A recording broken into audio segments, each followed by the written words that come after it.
Hello, everyone. I'm Junzhe. It's my great honor to present the work on behalf of our team. We are from Guanyun Lab at Zhejiang University.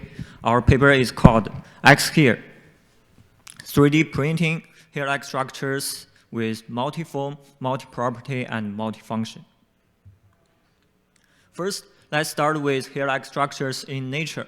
As you can see, hair-like structures widely exist in nature, from the bristles on the cactus for protection, to the feathers of birds for flight, from the dendritic seeds for seeding, to the woolly fur of mammals for warmth. Their forms and properties are precisely adapted to their ecological functions. Therefore, people try to utilize or duplicate these structures in our daily life for multiple functions, including decoration, perception, keeping warmth, painting, or cleaning.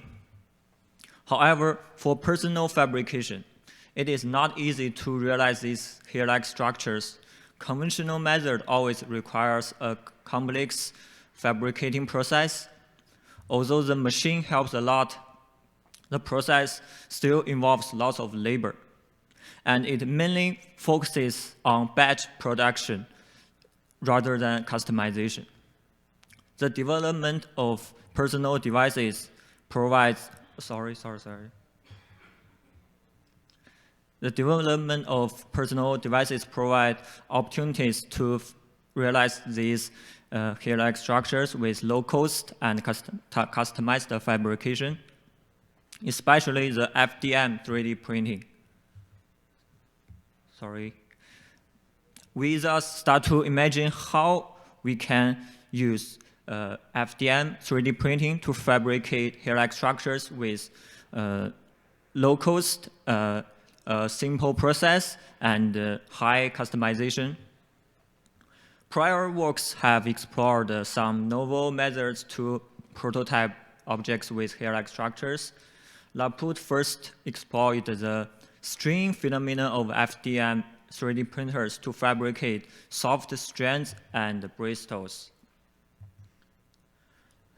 Jifei used digital light processing printers to achieve micro and delicate hairs. Revra developed a new 3D printer that combines rigid plastic printing with melt electrospinning to create thin fibers. And Extruder Turtle built up a geometry library which helps to generate G-code files to fabricate hair-like structures. However, each prior work can only print one or two hair forms. In combination, X-Hair realizes more hair forms, including bristle, barb, fluff, fine hair, and curly hair. Okay, now let's start to talk about X-Hair method. Our basic method is called two-step suspend printing. It contains two main steps. First, the printer moves and extrudes material with a low speed. Second, the printer strings thin strands with a high speed. Then the filament gets retracted while the printer resists to cut it off and avoid redundant material. In this research, most of the work was done on a standard FDM 3D printer, Prusa i3, with a single PLA filament. And we have two key parameters to regulate the stiffness of the hair, and they are decisive for the final form. The first is the total length of the strand, and the second is extrusion length ratio, meaning the ratio of extrusion length and total length. We printed a series of samples with total length from 30 mm to 200 mm, and extrusion length ratio from 5% to 100%. As you can see, we can get 5 hair forms with different properties. When we have a little extrusion with long total length, the strands can easily be broken and bounce back. After cooling down, the strands can curl and form the curly structures like C fluff and E curly hair. By the way, for D fine hair and E curly hair, we add an additional word for the hair to attach to. After printing, we cut the word off to get the final form. Furthermore, we found that the extrusion length ratio has effects on the stiffness and elasticity of the hair.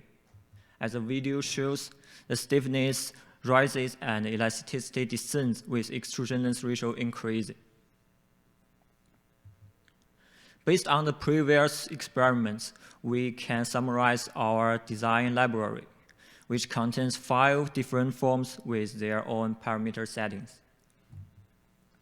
In addition to printing horizontally, we have tried non-planar printing.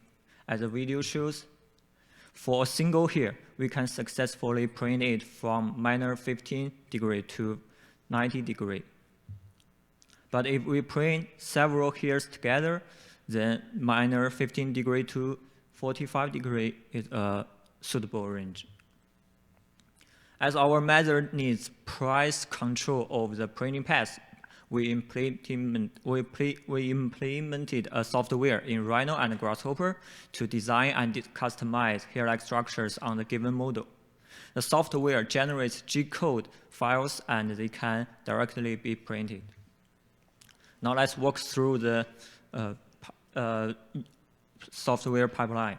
For the first step, the user can import models and select a region to attach their hair-like structures.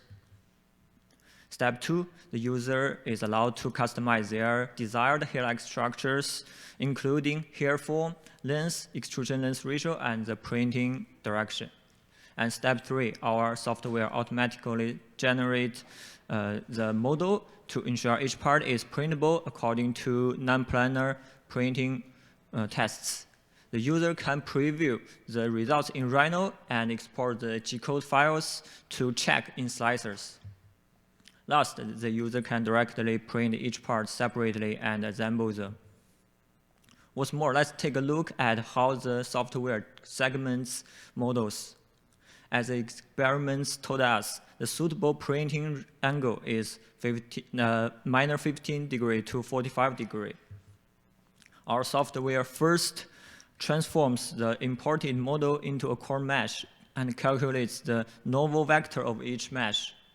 The green parts mean they are printable, and the red parts are unprintable. Second, for each red part, generate its bounding box and make Boolean intersection with the whole model. Then separate the intersecting part from the model.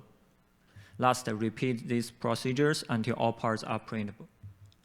After that, we can print 4 separated parts and assemble them into a Stanford bunny.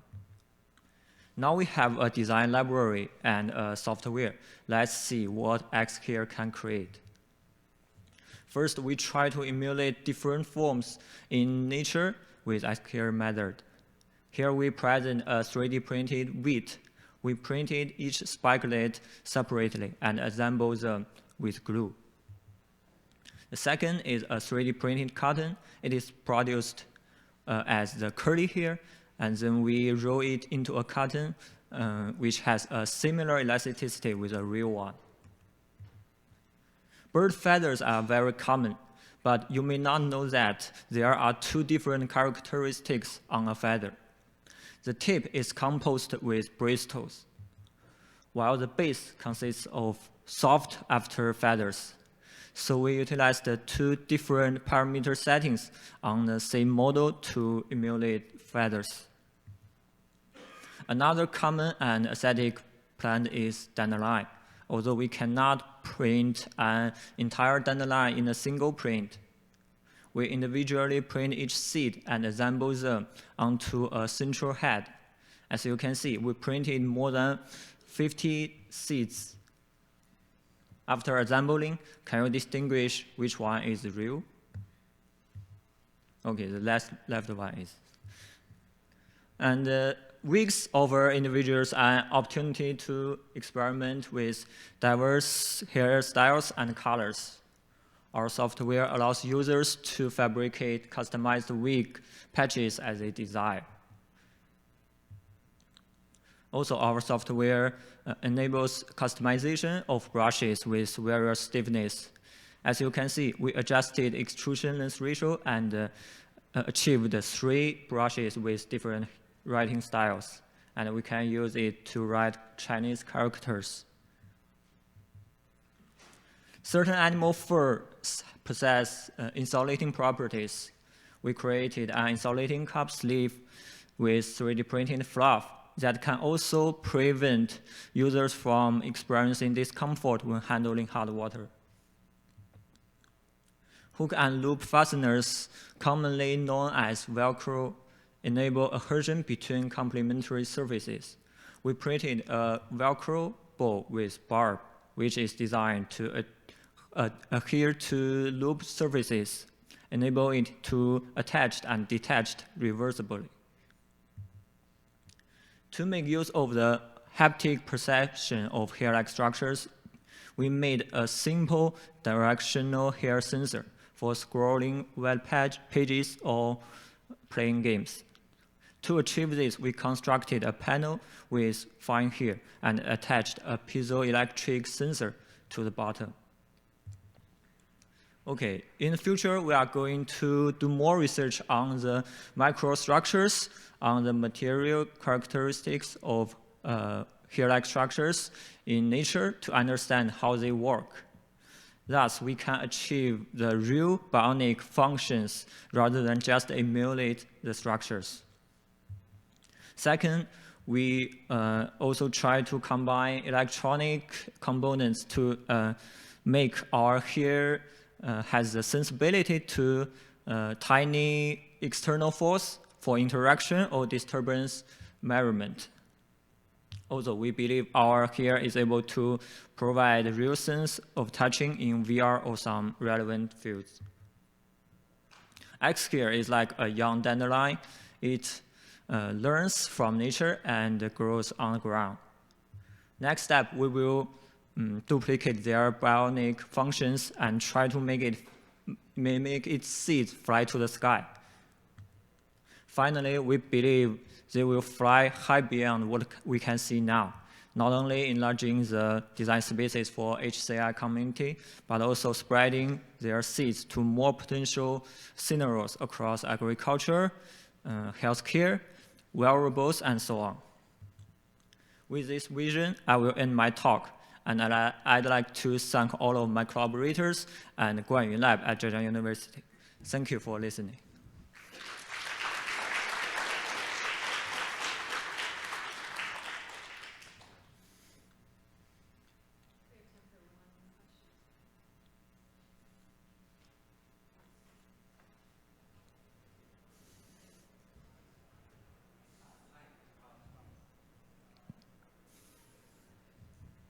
Hi, Yuhao Zhu from Rochester. I thought this was, again, incredibly cool. I just had a quick question. I mean, so these hairs are all white. I don't know if color is inherently a constraint, or maybe, you know, if you want to have color, then you have to use different materials, and so you can't as flexibly control different properties of it, or maybe it's just, you know, color is not necessarily a constraint. I was just curious. Okay, the color is dependent on the material itself, and we just print white material to make it more aesthetic, and you can change any other color to print it with. Okay. All right, thanks. Thank you.